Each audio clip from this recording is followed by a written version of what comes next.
Boa tarde, tudo bem? Meu nome é Felícia, sou pediatra, estou aqui para conversar com você sobre ganho de peso. O quanto que a gente deve se preocupar ou não com aquela curvinha, tá? E chamei aqui para conversar junto com a gente uma amiga minha, Marina, que entende tudo de amamentação. Então, se você tiver alguma dúvida posterior para tirar, depois que a gente estiver conversando.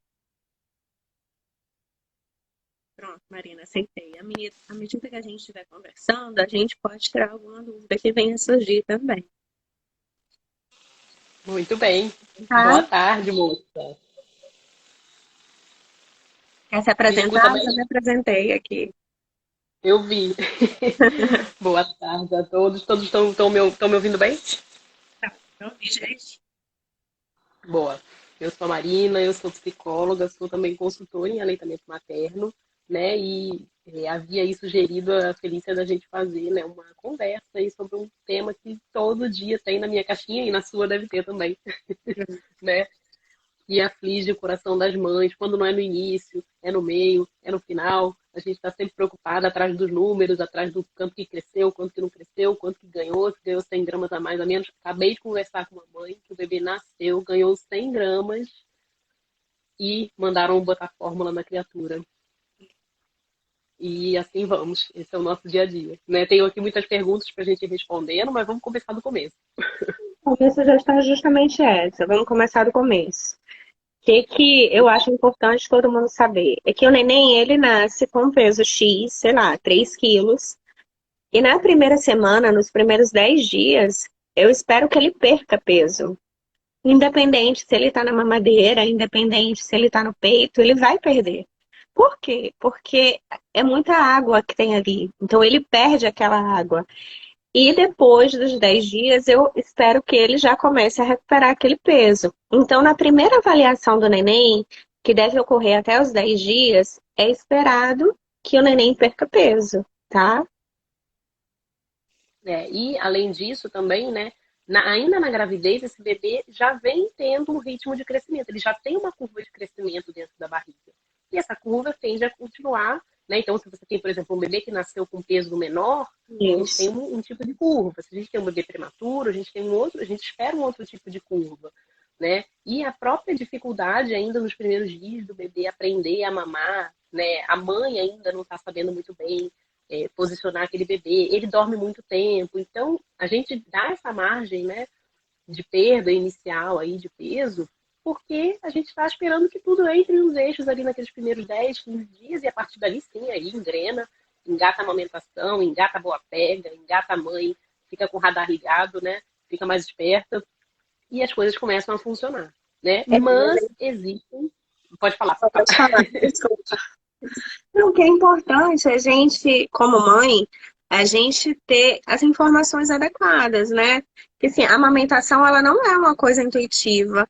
Você tem que estudar sobre o assunto. Eu acho que mais do que um chá de bebê, eu acho que uma mãe grávida deveria ganhar uma consultoria de amamentação, que eu acho que ela vai tirar um proveito muito maior. Claro que as fraldinhas a gente gosta e tudo, mas uma consultoria de amamentação para aquela mãe que quer amamentar, porque nem todo mundo quer, é assim, para mim é o presente ideal. E assim, acaba por ser um presente muito barato, não só do ponto de vista financeiro, como do custo emocional, né? Porque todo aquele sofrimento que a puérpera passa naturalmente já nos primeiros dias depois que ela acabou de ter o bebê dela, né? A privação de sono, toda aquela adaptação, aquela angústia de ter um bebê, muitas vezes não saber o que fazer com ele, né? Todo aquele sofrimento. Então, você ter com quem contar vai poupar muito sofrimento, né? Porque, claro, tem o pediatra também que talvez possa te ajudar, mas nem sempre ele vai ter aquela disponibilidade imediata, que você está ali num perrengue, e aí você vai lá, liga para tua consultora, ela te ajuda, desenrasca daqui e dali, Uhum. e consegue te socorrer com, né, claro, com questões relativas à amamentação, com questões de febre e tudo mais, cocô, xixi, aí já são outras questões mais sérias que tem que ser com o pediatra agora. Tudo que compete à amamentação, sem dúvida que a gente pode sim Sim. ajudar. Né? Mas quando esse tempo vai passando, os 10, 15 dias, e o bebê não começa a ganhar peso a partir dali, aí é que o bicho começa a pegar, né? Para todo mundo. É. Então, É muito comum que a gente escute assim: ah, meu filho tá com 4,55 kg. Tá bom? Eu não tenho a menor ideia. Por quê? Porque não me interessa o que ele tá agora. Me interessa como foi que ele chegou até ali. Então, aquela Agora parte, fala um pouquinho disso, de, assim, como é que é essa curva? Da onde ela sai, para onde que ela tem que ir? Por que que chama então, curva? naquela parte da caderneta, eu não sei como é aí em Portugal, mas aqui no Brasil a gente tem a caderneta de vacinação, que a gente tem tem a curva, literalmente, onde você vai Um anotar e vai gráfico. ver como é que aquilo vai ficar. Isso, o gráfico. Me importa se aquilo ali tá com cara de curva. Por quê? Porque às vezes sobe, às vezes desce, mas importa o perfil, o desenho que ela vai fazer. O que é aquilo ali? Aquilo ali tem linhas de várias cores. Quer dizer que quem está na linha de baixo está ruim? Não. Quem está na linha de baixo está ruim? Não. Quem está na linha do meio está perfeito? Também não, né? Ali é só a linha do meio é onde a maioria das crianças ficam. A linha de baixo é onde acho que 25% das crianças 25. ficam e a de cima também. Então, se o teu filho Top. tem na curva de baixo, não quer dizer que ele está abaixo do peso. Você tem que ver o contexto todo, tem que ver como é que a curva vem se apresentando, se ele está ganhando peso, se ele está desenvolvendo as outras coisas direitinho. Então, não é tão simples você chegar e perguntar: meu filho está com tantos quilos e tantos centímetros, está normal? Não, não é assim, porque a criança ela tem que ser avaliada num contexto. É, e isso faz muita confusão, né? Porque, por exemplo, às vezes o bebê está na linha abaixo da linha verde. E aí a mãe chega pra gente e fala, ai, ele está abaixo da curva. Aí você vai olhar, tá bonitinho lá na curva, tá ok. Né? Ou ele não tá ganhando 1 quilo por mês, mas ele tá ganhando peso. Ele tá atingindo os marcos, ele tá ok, tá com bom desenvolvimento. Né? Então, são muitas nuances, né, que a gente não vai pegar um número isolado, ele cresceu tanto e ganhou tanto, ou ele tem tanto de peso, porque isso não significa absolutamente nada, né? E não vai dizer pra gente se ele tá bem ou se não tá bem. Mas toda essa evolução do ganho de peso é que vai, é toda a história da criança, né? A criança não é um ponto na curva só, ela não é só um número da Isso. balança, Você não, né? não é o retrato que você tem que ver, é o filme, né? Você tem que ver como foi que ela chegou até ali, né? Exato, exato. Uma outra coisa, Exatamente. Isso não, não pode falar, pode falar. não, uma outra coisa importante também é a criança que frequenta a escola. A criança pequenininha que frequenta a escola, ela fica doente com alguma frequência, infelizmente. E aí, quando ela ficar doente, aquela curvinha vai cair, curvinha do peso vai cair. Mas logo depois, quando ela se recuperar, aquela curvinha vai voltar a subir. Por que isso isoladamente não é estressante? Porque se a criança está recuperada e ela ganhou peso e ela está crescendo, a curva de altura está boa, não tem por que a gente se preocupar com aquela curva do peso, porque ela estava doente ali naquela situação pontual. É a história do filme, né? Ai, perdeu peso. Tá, então vamos parar aqui e vamos olhar por que, que pode ter acontecido isso, né? Será que tem alguma infecção? Será que ele ficou gripado, ficou doente? Até nós, todos nós, né? Ficamos doentes e perdemos apetite, perdemos peso, perdemos líquidos. Então, o bebê é igual, né? Só que numa proporção um pouquinho menor. E entender isso é importante. O ponto da curva não significa isoladamente que ela tem que parar de amamentar o seio materno, que ela tem que colocar leite de fórmula. Não significa que você tem que começar a introdução alimentar antes, tá? Não significa nada disso. É só a maneira como a criança está crescendo. Isoladamente, não quer dizer nada. Claro que se é uma criança que a amamentação não deu certo de jeito nenhum, ela não está ganhando peso de jeito nenhum, ou a mãe não quer amamentar, a gente vai colocar a fórmula, mas é um contexto, né? A gente E assim, tentou várias coisas e não deu certo. sempre tem questões importantes que a gente tem que entender, assim, não está ganhando peso, mas pera, vamos ver por que, que não está ganhando peso, né? como é que tá essa pega, como é que tá essa mamada, tem a livre demanda, tem chupeta, tem bico de silicone, tem sonda de relactação, essa mãe tá conseguindo amamentar de madrugada, né? Estão dando chá para esse bebê, né? Porque assim, é assustador, mas isso é muito comum, né? Você deve ver aí todo dia casos assim, né? E a gente tem que lembrar que nada além do leite materno deve ser oferecido ao bebê. A fórmula, em casos especiais, sim, é um substituto ideal do leite materno. E sempre, se você pretende proteger a tua amamentação, num recipiente seguro, porque se a gente coloca uma mamadeira, a gente tem grande chance de trazer um desmame por confusão de bicos e o bebê vai abandonar o seio. Então, sempre que a gente tem um bebê com uma dificuldade, um ganho de peso muito arrastado, ou uma dificuldade de ganho de peso, ou não está ganhando peso, ou está só perdendo peso, a gente tem que parar e entender por quê. Por que esse bebê não está ganhando peso? Porque existe uma série de questões que podem estar ali envolvidas com esse contexto familiar, com essa rotina dessa mãe, qual é o suporte que ela tem, porque isso também importa. Né? Uma mãe que está muito exausta, que está muito esgotada emocionalmente, ela vai ter dificuldades, né? Ela precisa de um suporte. Então, muitas vezes, esse bebê vai precisar passar por um banco de leite, vai passar por uma avaliação, precisa passar por uma avaliação com uma fono, porque ele pode ter uma disfunção oral que não foi diagnosticada, né? Freio Então, lingual, né? Que é e é super super comum. comum E às bebês vezes para saem da fazer maternidade sem receber. essa avaliação feita adequadamente. Infelizmente, saem muitas vezes com um subdiagnóstico, né? Tá ok, quando você vai olhar, não tá ok, nada, tem um baita freio lá escondido que ninguém viu. A imensa maioria dos casos de bebês que eu venho atendendo que estão com dificuldade de ganho de peso tem a ver com freio lingual alterado, né? Então, assim, o caminho é sempre tentar entender por quê. Porque, assim, casos de baixa produção de leite real são muito, muito raros. Então, assim, a mãe foi feita para amamentar, o seio foi feito para produzir o leite. O bebê foi feito para mamar.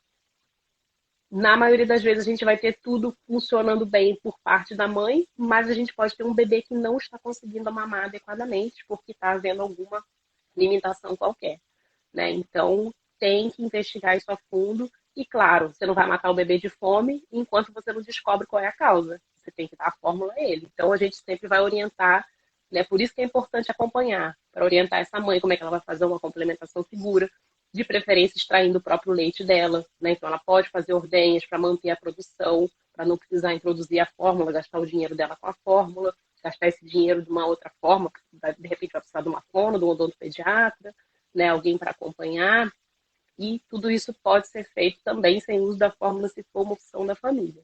Né? Então, sempre que a gente se depara com essa questão do ganho de peso, a gente tem que se perguntar por quê? Porque muitas vezes essa mãe fica sem explicação, ela fica achando que ela está com algum problema, que ela não está conseguindo ter leite para o bebê, ela fica vagando por aí sem resposta, e o desmame acontece, né? Porque se você introduz uma mamadeira já nos primeiros dias de vida, é muito difícil que esse bebê continue mamando no seio.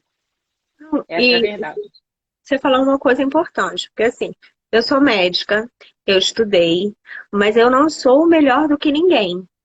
Então, se Exato. você precisa de um pediatra com o qual você tem a liberdade de conversar e perguntar, tá? Você tem que sair da consulta com o pediatra, com o seu pediatra, ciente de tudo que está acontecendo. Por que que ele passou isso? Por que que ele me disse aquilo? Então, ninguém aqui é melhor do que ninguém. E uma coisa que eu posso falar para você que muda essa percepção é conhecimento. Conhecimento você também pode ter. Conhecimento é poder. Eu posso, como médica, falar para você uma coisa que você não concorda e você saber que eu estou errada porque você estudou para aquilo. Você sabe, você já leu, você já ouviu e sabe argumentar comigo. É essa percepção que eu acho que toda mãe, todo pai deveria procurar, o conhecimento. E muitas vezes a gente recebe, por exemplo, no grupo de mães que falam assim: o pediatra do meu filho mandou ele tomar vitamina tal, e vitamina tal, e vitamina tal. Aí a gente diz: tá, mas você perguntou aí por quê? Porque assim, existe um protocolo do Ministério da Saúde de suplementação, blá, blá, blá, blá, blá, blá, que é para todos. E existem os casos individuais que o pediatra vai avaliar. E a mãe vai para casa com aquela dúvida e vai perguntar pra gente, só que a gente não tem condição de avaliar a criança. Primeiro que nós não somos médicas, não temos condição de saber, né? Então, a melhor pessoa para dizer é a quem prescreveu, né? E se a mãe já olhou os protocolos e sabe qual é a complementação que ela tem que fazer, a suplementação vitamínica, ela pode até confrontar o pediatra. Olha, mas eu li em tal lugar, no caderno 23, que é assim, né? E você pode me dizer por que que não tá assim? Deveria ser assim, né? Deveria haver essa conversa. Eu acho que deve ser assim. Eu acho que se você não Uhum. tem a liberdade de perguntar isso para o seu médico, seja ele quem for, é porque talvez aquela pessoa não devesse ser o seu médico, né? Você tem que sair de uma consulta médica, de uma consulta de amamentação, de uma aula de matemática, do que for, ciente do que foi dito para você. Fiquei sem som, perdi tudo.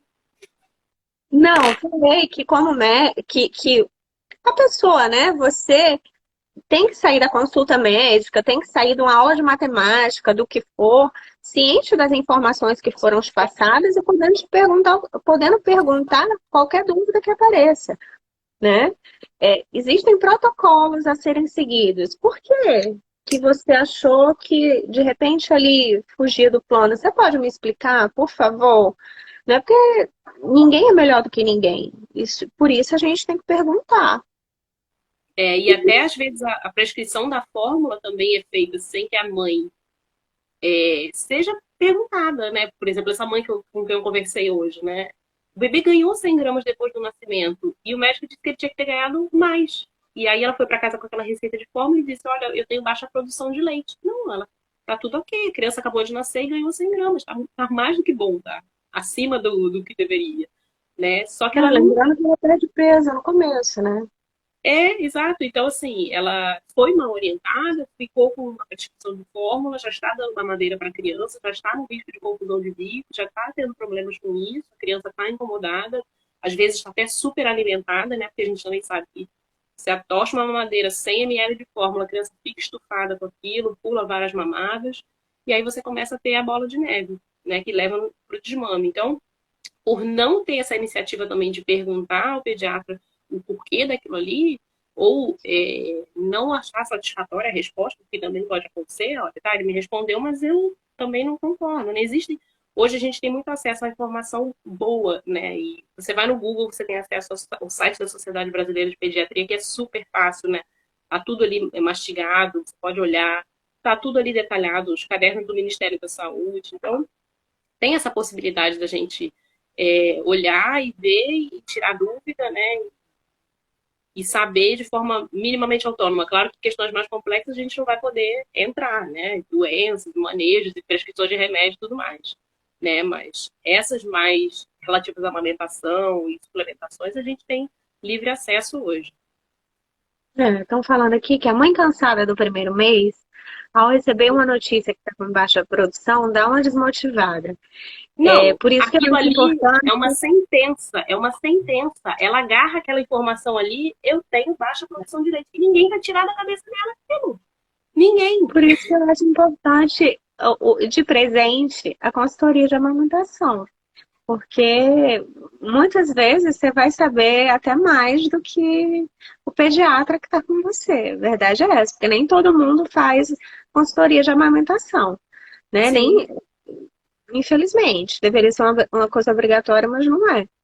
Então, exato. é uma coisa que eu acho que super vale a pena, tá? É, e Profissionalmente, como mãe, sim, isso sim. E não a é própria, às vezes, a própria consulta do pediatra, ele não vai ter o tempo para fazer esse manejo, porque vai demorar. Às vezes a minha consulta vai levar 2 horas, 2 horas e meia, porque a mãe quer contar a história, ela quer falar, a gente vai ver pega, a gente vai virar a criança, vai olhar, não sei o quê. Então aquilo demora um tempo, e às vezes o pediatra também não vai conseguir ter na consulta quando você tem, por exemplo, uma questão relativa ao ganho de peso. Ele tem pressa porque a criança também não pode ficar perdendo peso, porque a saúde dela vai estar em risco. Então, a gente numa solução emergencial é a introdução da fórmula, sim, é a introdução da fórmula, mas sempre de maneira segura, com algum acompanhamento, com uma previsão de retirada. Olha, a gente vai usar a fórmula por 15 dias até a gente encontrar uma solução, e depois você volta a amamentar exclusivo, né? E Ou não vai lembrando usar. que é o contexto que eu tenho que avaliar, né? Aquela Também. amamentação tá legal, ou ele não amamenta, não, né? Não mama mais, mas já tá na escola, já tá grandinho, é, Isso. caiu a curva do peso, mas a da estatura se mantém, beleza. É aquilo É, ali que a gente espera. Então tem que avaliar o contexto. Sim, e tem uma outra questão também que também aflige demais a mãe, é quando a criança chega no terceiro mês, ela já não ganha mais 1 quilo por mês. Aí começa aquele desespero, né? Porque a mama já ficou murcha porque a produção regulou. E o bebê já não vai ganhar mais 1 quilo por mês. Nenhum ser humano ganha 1 quilo por mês a vida toda, gente. Faz as contas aí. Quem que aguentar carregar esse mamute?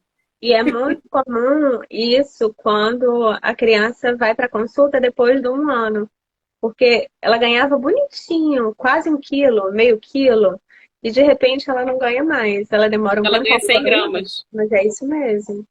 E aí a mãe, aí chega 3 meses, ele ganhou só meio quilo, sei lá, 400 gramas, a mãe entra em pânico e já quer fazer a introdução alimentar, porque acha que ele vai comer aquele pratão de pedreiro, né? 3 meses. É isso aí.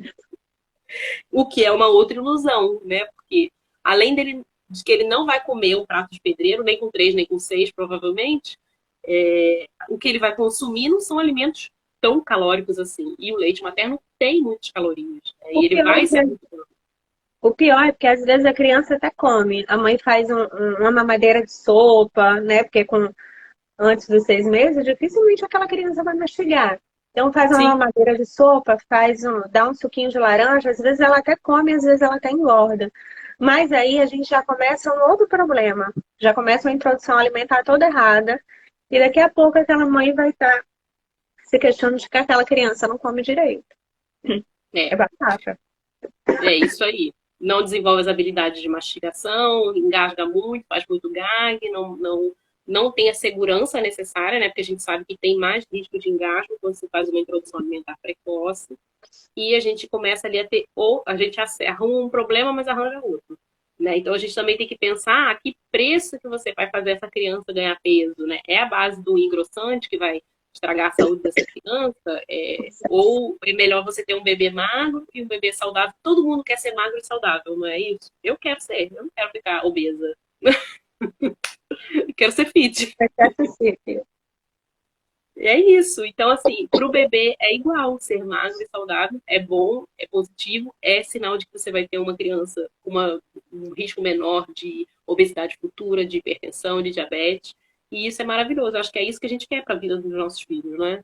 Eu queria, inclusive, falar como mãe aqui. O meu filho tem 16 quilos, tem 4 anos, é magrinho, mas ele é saudável. Ele é uma criança que come frutas, verduras, que faz cocô todo dia. Então, isso para mim não é uma preocupação. A curva dele, do peso, pode realmente ter até estacionado, mas a curva da altura se mantém. Ele está crescendo, ele está bonitinho, ele está se desenvolvendo saudável. É esse o contexto que eu espero que você analise, tá? Você Perfeito, que está vendo a live. É um perfeito. contexto inteiro, É. tá? A E à gente não tem medida que que o botar tempo mais passa, farinha, né? Lá no Ceará, onde eu morava, tem que botar mais farinha no feijão. Não, não tem. Ele tem que aprender a comer direitinho. Ele tem que aprender a comer perfeito. feijão e ervilha. E o arroz e o macarrão. Então, eu preciso de um cardápio ampliado. Perfeito, porque antigamente a gente tinha aquele referencial, né, do bebê gordo, do bebê saudável, à custa de fórmula, à custa de engrossante, né? E a gente sabe que isso não é sinal de saúde, pelo contrário, isso é risco agravado de doença. Porque à medida que o tempo passa, a diferença, a tendência é que ele vai realmente ganhar menos peso e a curva de crescimento, sim, essa a curva de estatura, né? Como você disse, ela vai se manter subindo, né? Os meus também têm o mesmo peso do seu e tem 5 já. Então, depois de 1 ano de idade, então, aí que o ganho vai ficar arrastado mesmo. Principalmente se é uma criança ativa, que corre, que não está trancada em casa jogando videogame, vendo televisão o dia inteiro, né? Então, o importante é a gente oferecer a comida de verdade, né? A fruta, a legume, a verdura. E é disso que todo mundo precisa, né? Desembalar menos e descascar mais. Então, a gente não tem que ter essa neura de que tem mães que falam assim, ai, mas eu queria que ele fosse gordinho. Gente, mas os filhos não são como a gente quer. Eles são como eles são. Desculpa. Não, É a maternidade real. Não, e você Desculpa. tem que focar, porque assim, a criança, ela é todo um contexto. Na hora que alguma coisa desanda, pode ser que outra desande também. Então não adianta a gente querer que ele seja gordinho, porque o teu estereótipo de neném saudável é o neném gordinho, se daqui a pouco você vai estar tendo problema com a alimentação. Então você tem Perfeito. que manejar o que você tem, né? Sem arranjar mais problemas ainda. Perfeito, perfeito. Até porque a gente sabe que essas alterações, né? Ah, então eu vou engordar ele com engrossante. Aí você altera o paladar da criança, ela não quer comer a comida de verdade. Tem mãe que fala, ah, ele só come bolacha e Nescau. Tá, mas ele não faz compra no mercado. Quem faz a compra e dá a bolacha e o Nescau? Né? Então, o que que a gente está oferecendo para essa criança? E, né? Será que isso tá legal, tá bacana? Ah, tá gordo, tá crescendo. Sim, mas isso não significa que tá plenamente saudável, né? Então, é, são questões aí para a gente pensar. Claro que o ganho de peso, especialmente nos primeiros meses de vida, é um parâmetro importante, é uma coisa que a gente vai ter que ter atenção, a gente vai ter que cuidar muito, né? Até essa amamentação engrenar. Mas, a partir dali, é se informar, né? É se orientar. É uma nutricionista para ajudar com a introdução alimentar, é conversar com o seu pediatra sobre a introdução alimentar, fazer esses ajustes que são importantes, né, para que a gente não se perca no meio do caminho. Às vezes a mãe faz até tudo bonitinho até um certo ponto e depois o negócio começa a desandar. Porque é o contexto em que aquela criança está inserida. Não adianta a gente fazer uma comida super fit para a criança se a gente só come hambúrguer. Porque a criança no final vai comer hambúrguer igual você. Eu vou só aproveitar a tua deixa, que você falou uma coisa, e eu acho importante eu complementar. É, sobre a seletividade alimentar. Muitas das coisas que a gente passa, não é que seja às vezes é da criança, é alguma coisa assim. Eu não estou ouvindo você. Eu não sei se você tapou o som ou se é o meu som que está ruim. Não, acho que é o seu. Tá me Agora tá ouvindo? bom. Tá, agora Não. estou. Você falou de seletividade alimentar e eu queria só puxar a deixa, porque assim, às vezes é uma coisa sensorial da criança. Você Perfeito. pode não ter a culpa, mas você pode ter a responsabilidade de hoje, a partir de hoje, você mudar aquela história. Então, estude, procure um bom nutricionista. É, no, no, no meu Instagram tem um livro legal, é um livro que eu distribuo no consultório. Está à disposição para quem quiser no link lá do Linktree. Estude, pode não ser pelo meu livro, pode não ser pela nutricionista que a gente indique, mas procure informação. Você pode mudar o seu filho, né? Você pode mudar a vida do seu filho, a maneira como ele vai olhar para a comida de hoje em diante. E isso eu acho super válido, tá? Porque essas questões ligadas à dificuldade na alimentação, às vezes não é só uma frescura da criança, né? Não, às Ah, vezes ele é também pode ser. seletivo, mas ele é seletivo por quê? É a mesma história do ganho de peso lá no começo. Tá, ele não ganha peso, mas ele não ganha peso por quê? Sempre a gente tem que perguntar o porquê das coisas. A gente tem que encontrar a resposta para aquilo.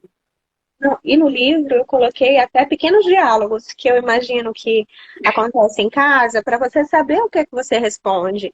Porque a maneira como você aborda essa questão com teu filho também vai falar muito sobre o tamanho do problema que você tem, tá? Então, assim, é conhecimento, é amamentação, comida, crescimento. Eu sei que ninguém aqui vai se formar em pediatria de um dia para o outro, não é isso.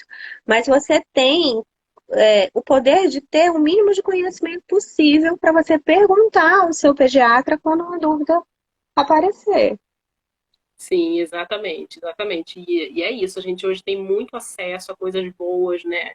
Teu Instagram tem muita coisa boa, tem uma variedade imensa, né, de assunto, não só coisas médicas, mas também ligadas à introdução alimentar, comportamento, que você também fala bastante, né? Então, a gente tem que estar sempre em busca, né, e se perguntando, porque a gente tem que tomar rédea da nossa maternidade, né? Ah, mas o pediatra mandou. Ah, mas amanhã é você. É isso que você quer? Isso Ah, aí. mas ele mandou dar a fórmula. Mas ele Você quer mandou dar a por fórmula? quê? Ele mandou por quê? Você sabe dizer? Porque se você não sabe dizer, você vai voltar lá na próxima consulta e vai perguntar. Porque é o mínimo que você precisa saber da consulta. O porquê? Perfeito, perfeito. Porque no final a dor fica com a mãe, né? Por aquela coisa não estar andando como ela gostaria, Isso por aí. aquela amamentação ter sido perdida, ou por aquela introdução alimentar de repente. E tem mães que sabem que, por exemplo, não é para dar o suquinho mais, né? Aí o pediatra manda lá dar o suquinho e a mãe diz, não vou dar o suquinho não. Desculpa, mas essa aqui eu vou passar, né? Vai seguir outras coisas e o suquinho ela vai pular, né? Mas existem razões para que a gente não indica mais o suco, né? Recentemente. E, e é importante a gente estar alinhada com isso, porque quem paga o preço depois somos nós, né? O pediatra não vai pagar o preço do que você está discordando aí com ele, e quem vai carregar depois é você. Então a gente tem que ir atrás, tem que curar, tem que questionar, né? E sempre perguntar o porquê das coisas, por que essa criança está assim, não se conformar com seletividade alimentar. Tudo bem, a criança com 6 meses ela está experimentando, com 7 ela está experimentando, mas tem um determinado momento que ela precisa começar a comer, tem um determinado momento que ela precisa começar a falar, que ela precisa começar a andar, né? Não é tudo tem seu tempo, a criança tem seu tempo, não, algumas coisas têm tempo para acontecer, tem prazos, mas a gente tem que querer saber quando a gente. E a mãe sente, né? Ela tem sempre aquela intuição de que tem aqui alguma coisinha que não está indo bem. E existem profissionais que podem ajudar a superar. Né? Às vezes, uma seletividade alimentar vai ser superada não com um fonoaudiólogo, não com um nutricionista, ou com um terapeuta ocupacional. E não com a nutricionista nem com o fonoaudiólogo. Né? Então, tem tanto caminho, né? Uma dificuldade na Isso. amamentação pode ser superada com o odontopediatra. E não comigo nem com a fono. Então, tem tanta coisa, né, no meio do caminho que a gente precisa procurar e buscar orientações de pessoas que estão atualizadas, que estão estudando e que realmente podem nos ajudar a não nos frustrar, não perder tempo, né, não perder dinheiro, batendo cabeça aqui e ali, né, sem resposta para as coisas. Isso, eu espero que essa live tenha servido para te mostrar que não precisa se preocupar tanto com o ganho de peso do teu filho isoladamente. Te convido a ver depois o Instagram da Marina, que é muito bom. Tem muita coisa boa sobre amamentação, se você está passando por isso. Se você não está, marca a vizinha lá. Opa, E qualquer dúvida, nós estamos a estamos postos. sempre É só aí, perguntar, todos tá? os dias, isso aí. Obrigada, tá, Isso aí. Marina? Eu que agradeço, querida. Sempre bom falar contigo. E até a próxima. Um Estaremos por aí beijo, qualquer hora querida. dessa. Beijo, Obrigada. beijo. Tchau, tchau. Tchau.